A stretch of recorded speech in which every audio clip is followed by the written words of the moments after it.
train de robot. Alors, qu'est-ce qu'un train de robot? Euh, En général, il y a un leader qui est devant, un robot leader ou une voiture téléopérée ou un robot téléopéré devant. Et on a les autres robots qui doivent suivre de façon entièrement autonome, de façon à former un train. Donc l'intérêt, c'est qu'on arrive à conduire en sécurité, avec une relative sécurité, un ensemble de véhicules euh, qui peuvent contenir par exemple des marchandises, uniquement en téléopérant un seul. Alors il y a même des fois des applications où l'opérateur humain entre dans un des véhicules et les premiers peuvent, peuvent être entièrement autonomes et où le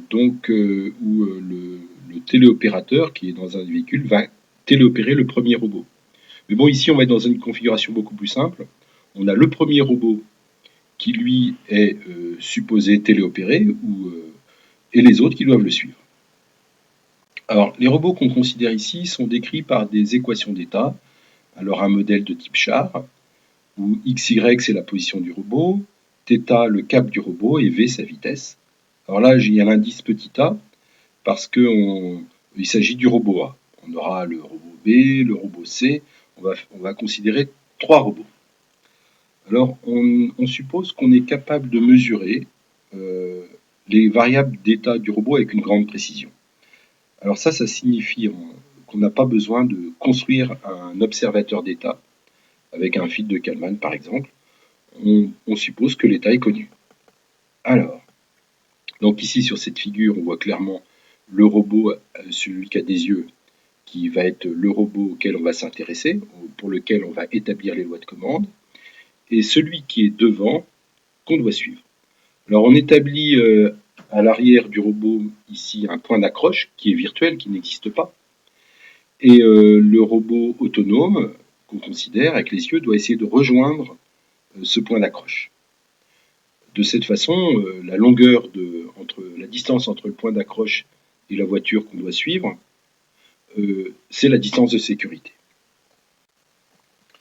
Alors, on vous demande dans la première question, dans l'objectif de faire une loi de commande de type linéarisation par bouclage, il va falloir exprimer les dérivés de la position du robot en fonction de l'état, donc les dérivées secondes, alors on va comprendre pourquoi, en fonction des variables d'état du robot et de ses entrées. Donc ça, c'est la première approche systématique lorsqu'on a affaire à une linéarisation par bouclage.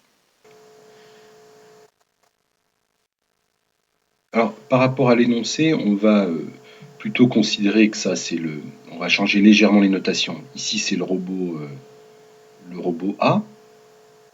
Ici, c'est le véhicule à suivre. Donc ça devient une consigne. Une consigne, donc le point d'accroche qui est ici, c'est une consigne pour le robot A. Donc on va plutôt l'appeler X chapeau A. Ici, c'est les équations d'état de ce robot, donc on va les appeler par exemple XA, donc les équations sont là, YA, θ A et la vitesse VA. Et donc ce robot est décrit par ces équations d'état qui sont là. Donc je vais commencer à résoudre la première question et à dériver. Donc, je vais avoir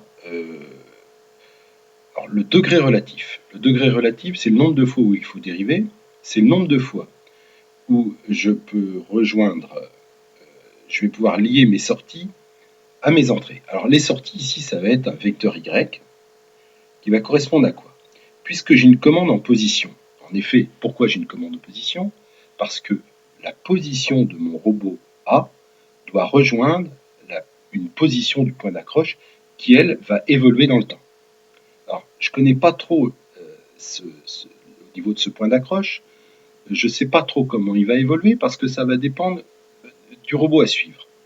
Par contre, je peux considérer que ce robot-là m'informe par Wi-Fi. Donc, alors là, par Wi-Fi, il va m'informer. Alors lui, il sait comment il tourne, il connaît ses accélérations, il va pouvoir m'informer des coordonnées de ce point-là, mais aussi de sa dérivée par rapport au temps et pourquoi pas de sa dérivée seconde. Donc, il est capable de prévoir les dérivées à l'instant t de x chapeau a et y chapeau a. Donc ma sortie, ici, il est clair que ça va être une commande en position, donc xa, ya. Le degré relatif, ça va être de 2. Pourquoi? Parce que je regarde le nombre d'équations que je dois utiliser pour aller de xa aux entrées. Donc, cette équation-là ne fait pas intervenir d'entrée. Par contre, elle fait intervenir VA, et V.A fait intervenir une des entrées, de même que θA fait intervenir aussi l'autre entrée. Donc en fait, je suis obligé de traverser deux équations pour rejoindre XA à une des entrées. Bon, en fait, on s'en rend compte directement par calcul formel. On regarde x point A. Alors, on va le faire pour x point A. X point A, c'est égal à VA cos θ. Je ne fais pas apparaître l'entrée, donc je suis obligé de redériver une nouvelle fois pour pouvoir appliquer la méthode de linéarisation par bouclage. Alors ici, je dérive, j'obtiens V.A cos θA, plus, alors ici, je vais avoir plutôt un moins, parce que la dérivée de cosinus, c'est moins sinus. Je vais avoir le VA qui va intervenir. Ici, je vais avoir le θ.A multiplié par sinus de θ. Alors, une fois que j'ai ça, je vais me débarrasser des dérivés en disant que ça, comment je me fais pour me débarrasser des dérivés? En regardant les équations d'état. Et ici, θ.A, il est là. Donc je vais remplacer ça par UA1. Donc j'ai ainsi exprimé la dérivée de x.A en fonction des variables d'état et des... Alors, j'ai oublié celui-là. Celui-là, c'est UA2. Donc j'ai bien répondu à cette question qui consiste à exprimer x.A en fonction des variables d'état et des entrées. Je vais faire pareil pour y.A. Alors pour y.A, je vais avoir y.A qui va être égal, alors je fais pareil, sauf que ici je vais avoir à dériver VA, alors ça c'est, donc je vais devoir dériver par rapport au temps VA sinus θ. Voilà. Et ça va être égal à V.A multiplié par sinus θ plus VA, alors θ.A, pour bien sûr ça va être θ.A multiplié par cosinus de θ. Donc comme tout à l'heure. Et donc ici, de la même façon, je vais dire que ça c'est UA2 et ici c'est UA1. Donc au final, j'ai bien exprimé ça et ça en fonction des variables d'état et des entrées. Je vais pouvoir l'écrire sous une forme matricielle. Alors pour une forme matricielle, la forme matricielle c'est la suivante. x.A, y.A, les dérivées des variables que je cherche à contrôler, ça va être une matrice. Alors, moins VA sin θA. Alors, tout ça, ça va être multiplié, alors c'est une matrice de 2 multiplié par UA1. Donc ici, on voit apparaître ce que je viens d'écrire là. Ça correspond bien évidemment à ça. Je vais avoir ici cos θ. Ici, bon alors, je vais avoir de la même façon VA cos θA. Et puis ici, sin θA.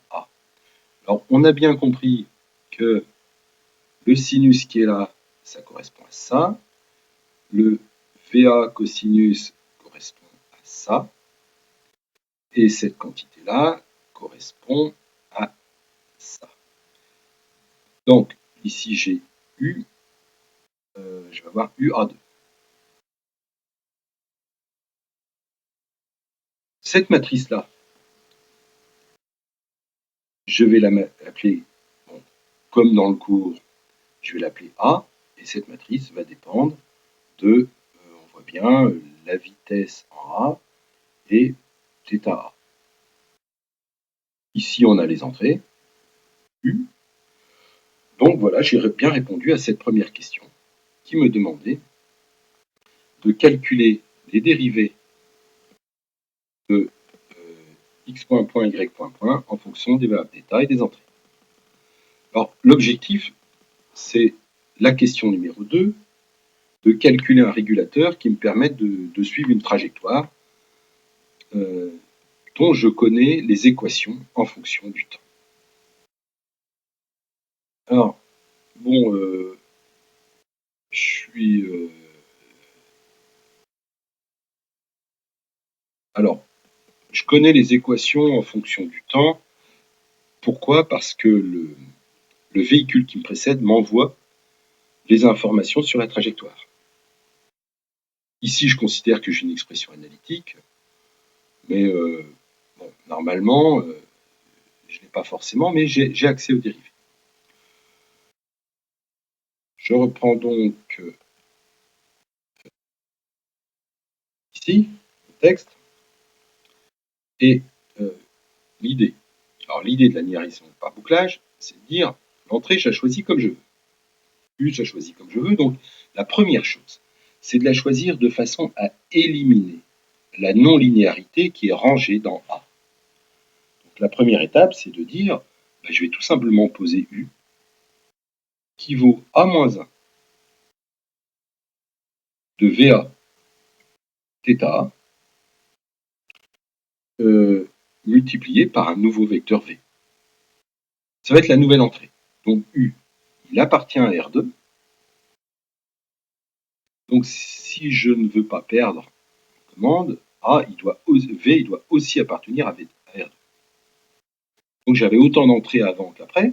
Seulement la différence, c'est que une fois que j'ai inséré ce régulateur qu'on a ici, qui s'appelle le régulateur linéarisant, une fois que j'ai inséré ça, ma nouvelle entrée, ce sera V, et je vais avoir les équations d'état suivantes, enfin les équations, oui, pas d'état, mais j'aurai l'équation différentielle suivante. J'aurai ça qui sera égal à V1, V2. Donc j'ai tout simplement à faire un système linéaire découplé. La première équation, c'est x point point A égale V1. La deuxième équation, y point point A égale V2. Donc ces deux systèmes sont non seulement linéaires, c'est des doubles intégrateurs, mais ils sont aussi découplés. Alors, pour pouvoir réguler un double intégrateur, je vais poser, alors pour un double intégrateur, je vais pouvoir utiliser une commande proportionnelle et dérivée. Alors, proportionnelle et dérivée, je vais prendre V1 égale. Alors, si je veux placer les pôles en moins 1, placer les pôles en moins 1, ça me donne un polynôme caractéristique de P de S qui vaut S plus 1 au carré, ce qui est égal à S au carré plus 2S plus 1. Et donc, pour avoir ce polynôme caractéristique pour l'erreur, je vais poser V1 égale X chapeau A moins XA. Ça, c'est l'erreur. Donc le 1 qui est devant, si on veut. Alors je vais le mettre ici, peut-être en rouge. Le 1 qui est là correspond au 1 qui est là. Maintenant, je vais avoir plus 2 fois la dérivée sur l'erreur. Alors la dérivée sur l'erreur, c'est x chapeau A moins x point A. Alors x, alors excusez-moi, point, moins x point A. Or, en regardant les équations d'état, je sais que ça, c'est VA cos θ. Donc, je le connais puisque je connais l'état. Et celui-là, je suis informé par des dérivés de la consigne. Donc ici, j'ai une expression analytique, donc je peux supposer que je le connais. Et enfin, alors on a bien compris à nouveau que le 2 qui est là, c'est le 2 qui est là. Et enfin, le dernier terme, je suis obligé de rajouter. Alors pourquoi je suis obligé de le rajouter? Alors je t'explique ça tout de suite. C'est le x chapeau point point A. Alors pourquoi est-ce que je suis obligé de le rajouter? Parce que si jamais, puisque V1 c'est celui-là, c'est ça, V1 c'est donc égal à x point point. Si je place le x point point de l'autre côté, et si j'appelle l'erreur sur A est égale à x chapeau A. Là, c'est l'erreur. Dans ce cas-là, je me retrouve avec une équation différentielle, on va peut-être l'écrire là, une équation différentielle qui sera, alors ici j'aurai le 0, puisque j'ai passé celui-là de l'autre côté, est égale, alors ça va me donner l'erreur sur A, plus 2 fois, ça c'est E point A, plus le x chapeau point point moins xa, ça va me donner E point point A. Et donc le polynôme caractéristique pour cette erreur, ce sera P de S égale exactement ça. D'accord? Et donc, puisque les pôles sont en moins 1, je vais avoir un comportement de l'erreur en exponentielle moins t, donc qui va converger vers 0 avec une constante de temps de la seconde. Donc j'ai vraiment une garantie que l'erreur sur le robot et sa consigne va converger vers 0 rapidement. Donc voilà pour V1. Et puis pour V2, c'est exactement la même chose. Je vais appliquer la commande V2. Alors V2, ça va être la même chose. Ça veut dire que ça va être X. Alors, X c'est Y. Y chapeau A moins YA. Plus 2 fois Y chapeau A point moins Y chapeau, moins Y point, plus Y chapeau point point. Voilà, ça c'est encore une commande proportionnelle des dérivés. Donc, je récapitule. Qu'est-ce qu'il va falloir implémenter comme régulateur? Il va falloir implémenter il va falloir définir A comme ça. Ensuite, il va falloir que j'applique cette commande-là. A est défini, mais V. V va être calculé comment? V va être calculé par cette formule-là et cette formule-là. Bien sûr, les dérivés qui m'embêtent, comme ici le x point A et le y point A, là, je vais les remplacer grâce aux équations d'état par ici, celui-là c'est VA sin θ. Voilà, je peux implémenter ma loi de commande et je vais donc programmer un véhicule qui va suivre une trajectoire. Je vais donc partir d'une fonction train qui est stockée dans le fichier train.m et je vais essayer, avant de faire ma loi de commande, je vais devoir programmer la fonction d'évolution pour pouvoir faire une simulation d'une petite voiture. Alors, je prends ici une sous-fonction, x dot égale f de x virgule u. Voilà, ça c'est ma fonction d'évolution. Et cette fonction d'évolution, bah, c'est comme donné dans l'énoncé. Alors je la reprends ici. C'est ça que je vais programmer. x.a, y.a, etc. Je vais avoir x dot est égal, donc x point est égal à x de 4 multiplié par cosinus de x de 3. Donc x de 3 c'est θ, hein, la troisième variable d'état. Point virgule, ici je vais avoir un sinus. Et puis ici je vais avoir u de 1, u de 2. Voilà pour ma fonction d'évolution. Alors tout ça, je vais devoir la mettre dans une boucle for. Donc je vais... bon alors, est-ce que je l'appelle... je vais faire une boucle. Je vais simuler for. Alors ça va être mon programme principal. Main, programme principal. Ensuite, je vais faire for t égale 0 jusqu'à... avec un pas de dt jusqu'à, par exemple, 1 seconde pour commencer. Hein, pour débugger, c'est mieux. C'est préférable de prendre une durée assez courte. Et le dt, je vais l'initialiser par exemple à dt égale un temps assez faible, 0,02 secondes. Bon, une fois que j'ai ça, pour pouvoir simuler, je vais appliquer une méthode de l'air.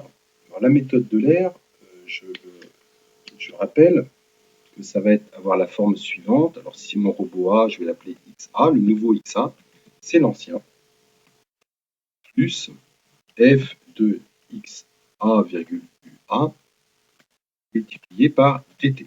Ça, c'est la formule de l'air. Bon, avant de faire ça, il va falloir que j'initialise mon vecteur d'état. Alors, le vecteur d'état, je vais initialiser un peu n'importe comment. Après, la loi de régulateur va faire qu'il devrait se débrouiller. Bon, alors, je vais mettre par exemple 10, 0, 1, 1. Alors, attention, ça c'est x, y, θ et la vitesse. Voilà pour XA. Et puis, il est préférable d'avoir aussi du graphisme. Donc le graphisme, je vais dessiner ici. Alors comment je vais pouvoir faire? Je vais effacer l'écran. CLF. Je vais faire mes axes. Axes. Alors axes, je vais me promener dans un environnement qui va par exemple aller de moins 30 mètres jusqu'à plus 30 mètres. Voilà. Et je vais axis de square pour respecter les échelles suivant les différentes dimensions. Ici, hold on pour pas qu'il m'efface que quand je le désire. Bon, donc voilà en ce qui concerne ma simulation. Alors, est-ce que je... Ah ben non, j'ai pas encore... Alors, je vais utiliser une fonction de dessin qui va s'appeler, qui est donnée dans les fichiers, qui doit s'appeler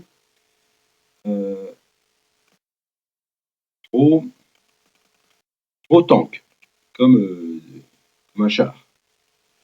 Parce que c'est le modèle char. Donc, je reprends ça. Je reviens ici. Et je vais mettre ici je vais appeler la fonction drawTank. Je vais rentrer bien évidemment mon modèle XA. La couleur, peu importe, je vais par exemple le mettre en rouge. Et puis la taille, je peux mettre 1. Alors là, c'est plus ou moins gros. Et il doit y avoir une valeur par défaut. Bon, je vais faire ça. Si je lance... Ah, alors déjà, ici, il me signale quelque chose, parce que oui, j'ai pas mis le end final. Et puis ici, bon, je vais indenter comme il le faut. Je fais CTRL A. Je vais faire Smart Indent. Voilà, comme ça, il met... voilà. Je lance. Et je... Alors, je lance. Ah, alors déjà, il m'affiche le char, mais il ne le fait pas évoluer. Il doit y avoir une erreur quelque part. Je fais CTRL 0. Alors, bah oui, il ne connaît pas UA. Bon, UA, je vais lui donner une valeur par défaut. Je vais mettre UA égale, par exemple, 0, 0. Ce qui devrait le faire, normalement, elle est en ligne droite, c'est-à-dire il ne tourne pas et puis il ne touche pas son accélération. Je lance à nouveau. Alors, je ne l'ai pas vu bouger. Je vais mettre peut-être un peu plus long. Alors là. Ah oui, alors voilà, je sais ce que j'ai oublié. Ça, c'est un problème classique, c'est le drone out. Il a tendance à tout m'afficher à la fin. Voilà. Ça, c'est important, sinon il m'affiche tout à la fin pour optimiser les calculs. Voilà. Donc, on le voit avancer en ligne droite. C'est ce que je voulais. Mais attention, il n'est pas encore régulé. Je vais devoir établir maintenant ma loi de contrôle. Pour ma loi de contrôle, j'ai besoin de quoi? Function. Je vais faire U égale, donc c'est ce qui va me calculer l'entrée, contrôle. Et pour pouvoir contrôler mon robot, je suis obligé de lui rentrer X, son état, la consigne W, la dérivée de la consigne et normalement la dérivée seconde. Bon, la dérivée seconde, on va s'en passer. C'est-à-dire, on va supposer qu'on la connaît mal, bien qu'on la connaisse ici. On va supposer qu'on ne la connaît pas. Le principe de la boucle fermée va faire que ça va quand même bien se comporter. Bon. Mais j'aurais pu la convergence vers 0 assurée, mais ça va quand même bien se comporter. Alors pourquoi je fais ça? Parce que quand je vais devoir faire un train de véhicule, je ne pourrais pas me permettre, les dérivés vont s'accumuler, je ne peux pas me permettre de donner les dérivés des points d'accroche, donc je préfère ne pas le faire dès maintenant, juste pour vérifier que ça marche convenablement. Si ça ne marche pas convenablement, il va falloir que je me débrouille pour passer les accélérations du point d'accroche. Et ça voudra dire quoi? Ça voudra dire que je suis obligé de mettre une bonne centrale inertielle dans mes voitures, ce que j'aimerais bien éviter pour une logique de bas coût. Autant je peux dire que je connais les angles des roues, que je connais la vitesse des véhicules, mais avoir les accélérations proprement, ça me coûte plus cher. Donc voilà, je vais donc reprendre la loi de commande qu'on vient d'établir ici. Alors, je vais commencer par donner ma matrice A, qui est là. Et là, c'est ce que je vais faire. Donc, ma fonction A égale moins x de 4 multiplié par sinus de x de 3, virgule. Alors ici, je vais avoir cos de x de 3. Deuxième ligne. Ici, je vais avoir x de 4 fois cos de x de 3. Et enfin, sin de x de 3. Alors tout ça, je les ai tout simplement en recopiant ce qui est là. Sachant que VA, par exemple, c'est x de 4. Θ A, c'est x de 3. Alors, une fois que j'ai donné ma matrice A, je vais devoir y égale ma sortie. C'est x de 1, x de 2. Donc, je régule par rapport à ça. Maintenant, dérivée de y. Alors, j'essaie de raisonner de façon vectorielle. C'est pour ça que je vais avoir dy qui vaut. Alors, c'est x.1, x.2. Donc, c'est ça pour x.1, avec le cosinus, bien sûr.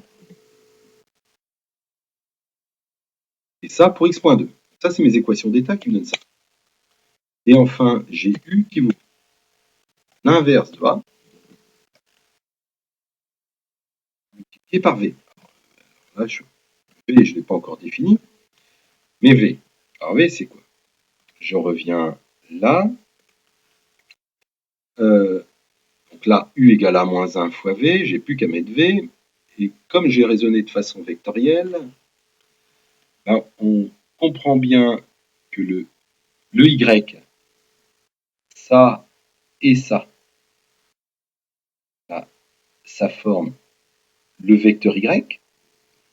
Ça ou ça, c'est-à-dire ça, c'est-à-dire ça. Ça forme le vecteur y point, que je viens d'appeler dy. Et le vecteur v, comme je raisonne aussi de façon vectorielle pour v, ça, c'est ce que j'ai appelé le vecteur v dans le programme. Donc v, y point, c'est dy, et les coefficients, c'est les mêmes. Donc je vais entièrement pouvoir raisonner de façon vectorielle. Et ce vecteur qui est là, celui-là, alors celui-là, ça va correspondre au vecteur W. Celui-là, avec le point au-dessus, attention, on ne voit pas bien, mais il y a un point là. Et celui-là, ça va correspondre à dw, ou w point, que je connais, et c'est celui-là que j'ai négligé. Et pourtant que je connais au début. J'aurais pu le faire. Mais je considère que je vais l'approximer par 0. Et je vais espérer que le concept de la boucle fermée va me rendre robuste par rapport à ce type d'erreur. Je reviens donc à mon programme. Voilà ce que j'ai. J'ai V. V qui vaut. Alors, ça doit être du W moins Y plus 2 fois dW moins dy. dW qui m'est donné ici. Alors ici, il est bon, qui m'est donné en entrée. Alors ici, je me suis trompé, c'est W moins Y. Plus 2 dW. Voilà. Alors ici, il n'est pas très content pour des raisons de temps de calcul. Il préfère résoudre le système linéaire plutôt que d'inverser une matrice. Bon, pour lui faire plaisir, je fais comme il me demande, mais ça revient au même. Hein. Ça revient au même. Voilà ce qui se passe. Alors, pour le contrôle, il va falloir que je lui envoie W. Ça, je ne l'ai pas encore fait. Alors, c'est ce que je vais faire maintenant. Je vais donc ici écrire W. Alors, je vais peut-être l'appeler WA, puisque c'est mon véhicule numéro A. WA égale LX. Alors, pourquoi LX multiplié par sinus de 0,1 fois T? Pourquoi ça? Parce que dans l'énoncé, on me demande, à un moment, j'essaie de le retrouver, on me demande dans la question de suivre ça, de suivre, donc pour le premier véhicule, il doit suivre LX fois sinus.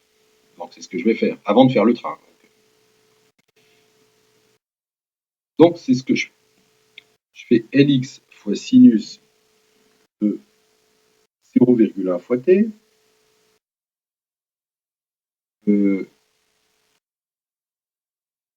Voilà, et puis ensuite je vais faire pareil avec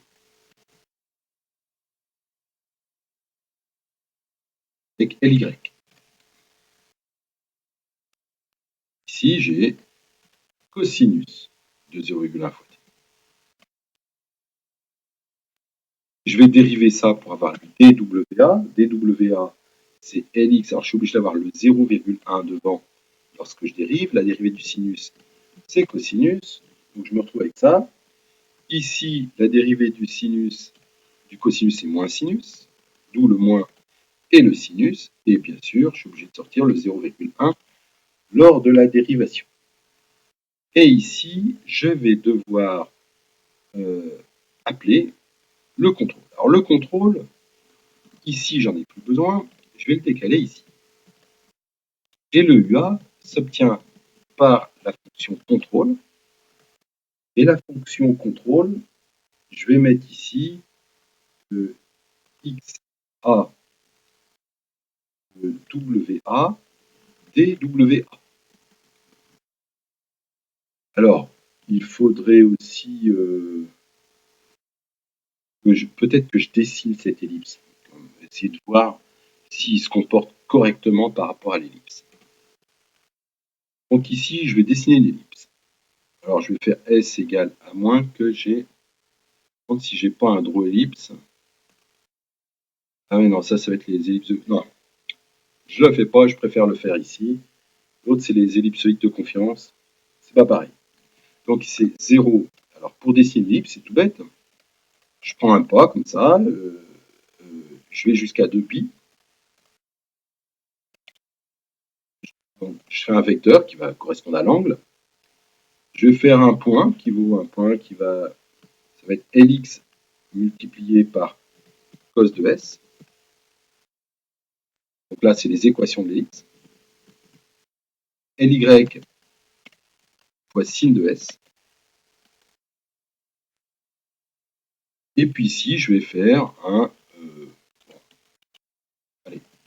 plot de... Alors ici, je vais mettre la première ligne. Je vais mettre virgule. Pareil avec la deuxième ligne. Alors ça, c'est les abscisses, les ordonnées. Et puis, je vais mettre une couleur. Par exemple, magenta, ce qui me permettra de voir mon ellipse. Je vais donc pouvoir lancer ça. Erreur. Alors ici, il lui manque un problème de parenthèse ligne 12. Alors là, déjà, il m'affiche qu'est-ce qui... Ah voilà, il manque ici une parenthèse et ici une autre parenthèse. Est-il content? Oui, je le relance. Encore une erreur. Lx, bien sûr, je ne l'ai pas défini. Je vais le définir tout de suite. Alors, dans l'énoncé, je me demande de prendre Lx égale 15, Ly égale 7. Ah, je sauve, je relance. Ah, alors là, il n'a pas avancé très longtemps, normal. Je le relance. Voilà, hop. Et il va sur l'ellipse. Et il parcourt le point qui lui a été demandé, que je n'ai pas tracé ici. Pour tracer le point d'accroche, je vais faire plutôt la consigne. La consigne, c'est WA, abscisse, ordonnée, la couleur. Alors, je vais par exemple mettre un rond.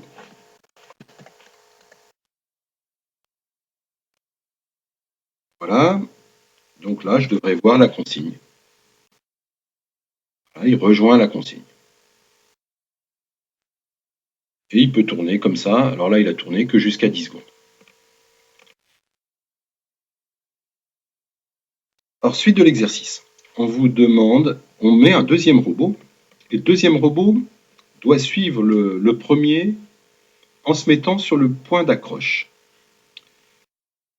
Alors, le point d'accroche, il est représenté ici, le véhicule A, le véhicule B, le véhicule A qui est régulé par rapport à l'ellipsoïde, le véhicule B qui va se positionner sur le point d'accroche. Donc, on vous dit bien évidemment que le X chapeau B, on vous donne l'expression de la consigne, enfin des coordonnées de ce point d'accroche. Donc, c'est donc la consigne pour le véhicule B. Alors, je reprends ça. Alors, troisième question, on vous dit ça, puis il n'y a pas de question. Est-ce qu'il y a une question? Voilà, donner les quantités, donner les expressions de ces quantités en fonction des variables d'état. Donc, c'est ce qu'on va faire. Et bien sûr, il va nous falloir les dériver aussi. Alors, je vais me remettre ici.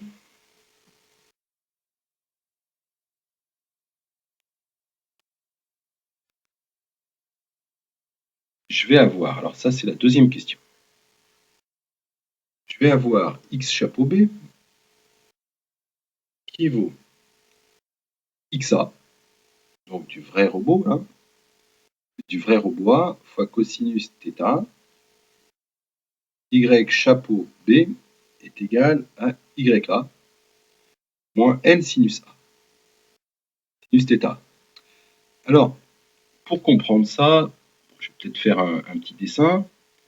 On a ici le véhicule A, que je représente comme ça, comme un triangle. Ici, ah ben mince, excusez-moi, le triangle.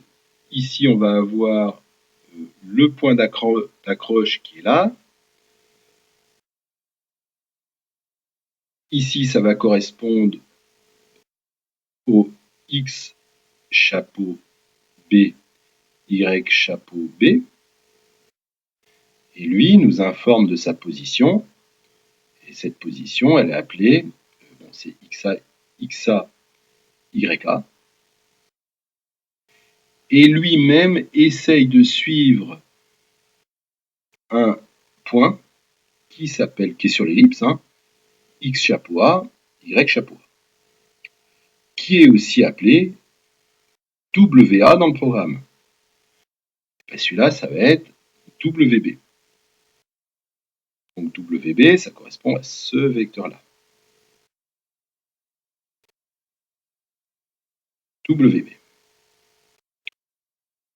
Alors, moi, je suis obligé, pour pouvoir appliquer le régulateur, d'avoir la dérivée de ça. Donc, je suis obligé d'avoir W.B. La W.B, ça va être égal à X chapeau point B, Y chapeau B point. Et ça va être égal à X point A plus L θ point A sinus θA. Et ici, je vais avoir Y.A moins L θ.A cos θ. Alors, qu'est-ce que je connais ici? Alors, cette quantité-là,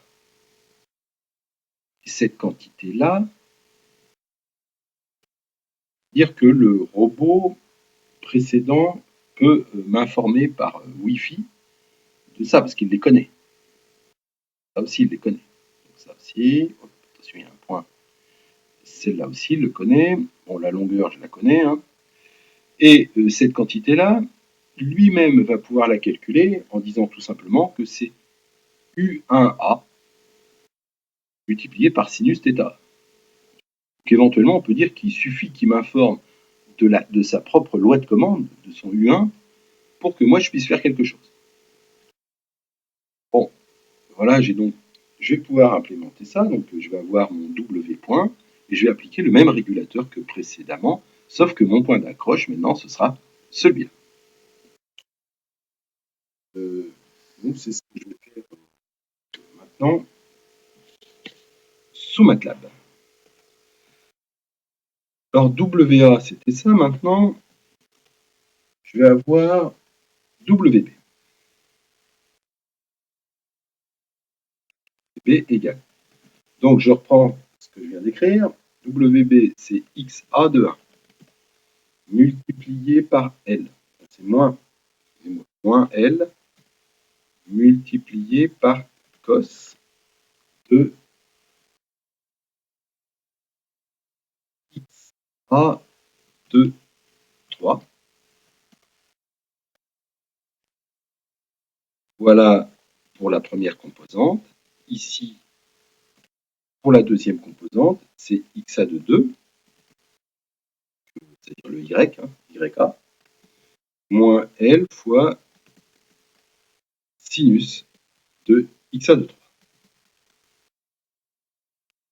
En ce qui concerne la dérivée que je viens d'écrire, alors je le rappelle ici, là, on retrouve bien ce que je viens d'écrire, là. Ça correspond à ce que je viens d'écrire. Et maintenant, je vais écrire cette deuxième ligne. C'est-à-dire, je vais écrire ça, qui correspond à ça.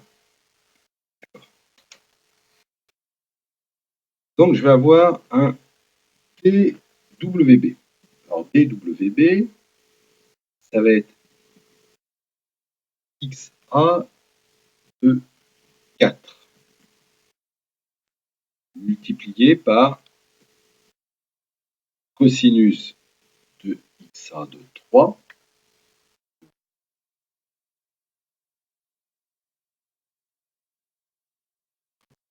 plus L fois UA 1 multiplié par sinus de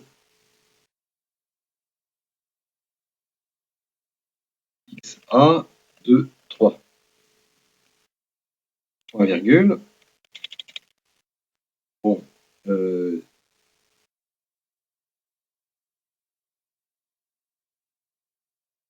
c'est bon, ça me semble bon. Et l'autre qui ressemble, je vais avoir ici sinus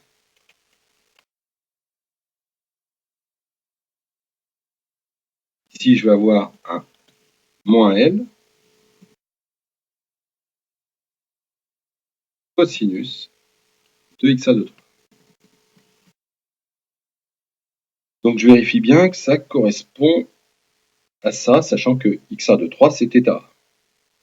Et que le y.A est donné par ça, je l'obtiens par les équations d'état. Alors là, ici, il n'est pas content, il y en a une de trop. Parfait. Une fois que j'ai ça, je vais pouvoir appliquer mon régulateur pour trouver la commande à donner à mon robot B.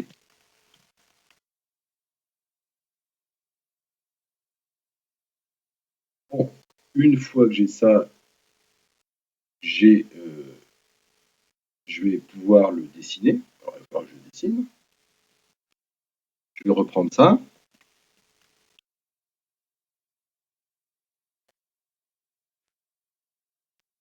Il va falloir que je l'initialise aussi. Bon, je vais le dessiner en bleu.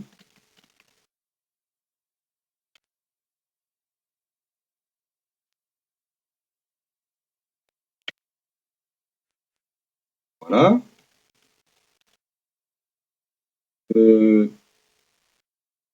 Maintenant, je vais l'initialiser. Voilà, je vais par exemple, alors là, je peux, pareil, mettre n'importe quoi. Pour le robot B, je vais le mettre par exemple, alors pas au même endroit, je vais mettre 0, 0, 1 et 2. Alors, je vais aussi être obligé de définir la longueur, la distance entre le point d'accroche que j'appelle L, puis je vais mettre par exemple 6 mètres. Bon. Ça semble à peu près raisonnable. Alors ici, il n'a pas l'air content. WB, DWB, pourquoi est-ce qu'il n'est pas content? Ah, il ne l'utilise pas. Mais oui, dans mes équations d'état, il faut que je l'utilise. Voilà, j'appelle par la méthode de l'air l'évolution. Voilà pour mon robot B. En espérant que ça marche. Ah oui, ici, il faut que j'affiche la consigne pour le B, en bleu. Alors, en bleu, voilà. Je lance. Ah ben voilà, il suit. Et ben voilà, donc on voit bien le point d'accroche. Alors, ça a l'air de fonctionner. Bon, inévitablement, je vais pouvoir passer au robot numéro 3. Alors, le robot numéro 3, que je vais appeler le robot C. Alors, bon, j'ai pas relu les questions, mais j'imagine rajouter un robot C, c'est pas très compliqué, on peut en rajouter autant qu'on veut. C'est ce qu'on va faire. Je vais faire le robot C, on a fait le plus dur. Alors pareil, le robot B va informer le robot C des coordonnées de son point d'accroche et des dérivés.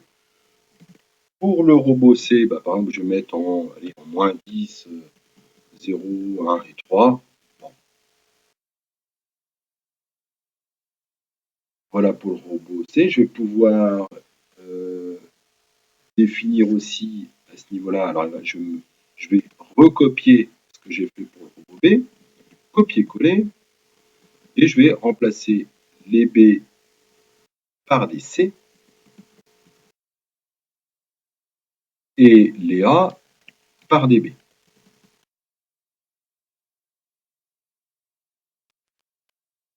En essayant de ne pas me tromper.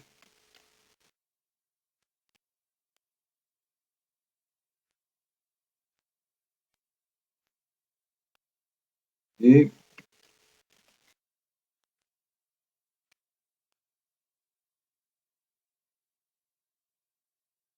les B par des C. Donc là déjà, voilà.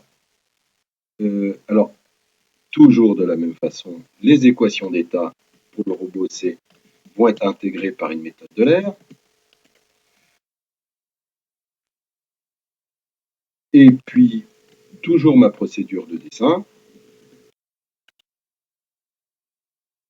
Je vais le dessiner, par exemple, en vert. C'est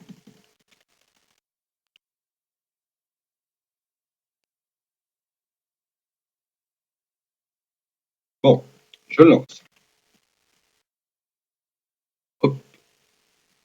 Alors là, je suis étonné. Le robot vert a pris la place du robot rouge.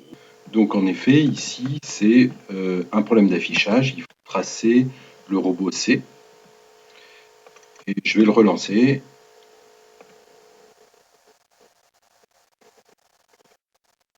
Voilà. Donc on se rend bien compte, le robot vert rejoint sa consigne verte, qui elle-même est le point d'accroche du robot bleu. Donc le robot bleu a pour point d'accroche le point vert, et le robot vert essaye de rejoindre ce point d'accroche. De même, le robot rouge a pour point d'accroche le point bleu, qui a été rejoint par le robot bleu. Et le point rouge, c'est la consigne pour le robot rouge, qui elle suit une ellipse, puisqu'on connaît exactement son équation. Alors, on va observer quelque chose ici. Si je rajoute un peu, si je simule un peu plus longtemps, par exemple, je vais simuler 30 secondes. Alors, on remarque tout d'abord que l'anticollision n'a pas été gérée, qu'on a bien une convergence exponentielle, comme on pouvait s'y attendre, malgré l'approximation par rapport à la dérivée seconde.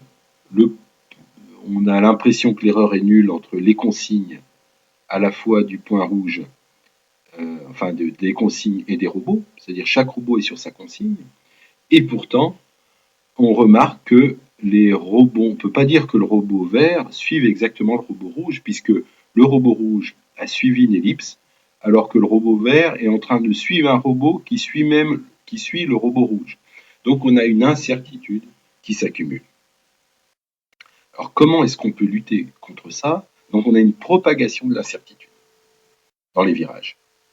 Donc on sent que le dernier des robots va prendre le virage plus vers l'extérieur, et d'un point de vue géométrique, ça s'explique assez facilement.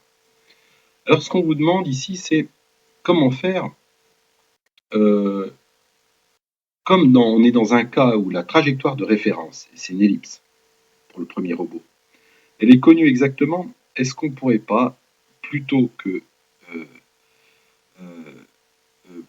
de raisonner de façon décentralisée comme on a fait précédemment, de plutôt avoir un superviseur qui envoie à chaque robot, et ceci de façon centralisée, envoie un point de consigne. Alors ça, c'est en général bien plus pratique, mais on a besoin d'un superviseur qui puisse centraliser cette information de façon cohérente.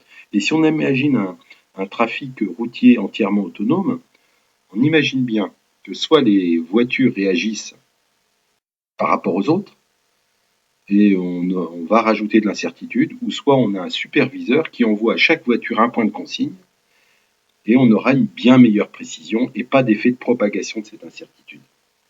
Alors, comment est-ce qu'on peut faire pour lutter contre ça? En fait, il suffit de dire que, alors, WA, la consigne pour le robot A, c'est X chapeau A, Y chapeau A, et on a vu que ça, c'était donné par LX fois sin. Donc, on connaît l'équation. Oméga T, LY fois cosinus de oméga T. Voilà ce qu'on avait. Alors maintenant, si jamais on demande au robot B de reprendre la même chose, sauf que B ici, et là, comme on veut qu'il le suive, ben on va le retarder d'une seconde. Moins 1. Moins 1. Et si on fait ça, et idem pour le robot C, c'est ici moins 2 au lieu de moins 1. Dans ce cas-là, on va avoir, alors je ne fais pas la simulation, mais on va avoir notre premier robot qui va finir par, alors on a les 3 points de consigne comme ça qui vont être décalés d'un radian. Voilà nos 3 robots qui vont être décalés, les consignes elles vont suivre exactement l'ellipse. Nos robots vont rejoindre, le robot noir va rejoindre sa consigne, idem pour le deuxième robot et pour le troisième robot. Et au bout d'un certain temps, ils vont se positionner exactement sur l'ellipsoïde et on n'aura pas cette accumulation de l'incertitude. Bon, c'est comme ça qu'il faut réaliser, qu'il faut effectuer la régulation si on a moyen de superviser et donc de centraliser les lois de commande, ce qui n'est pas toujours possible.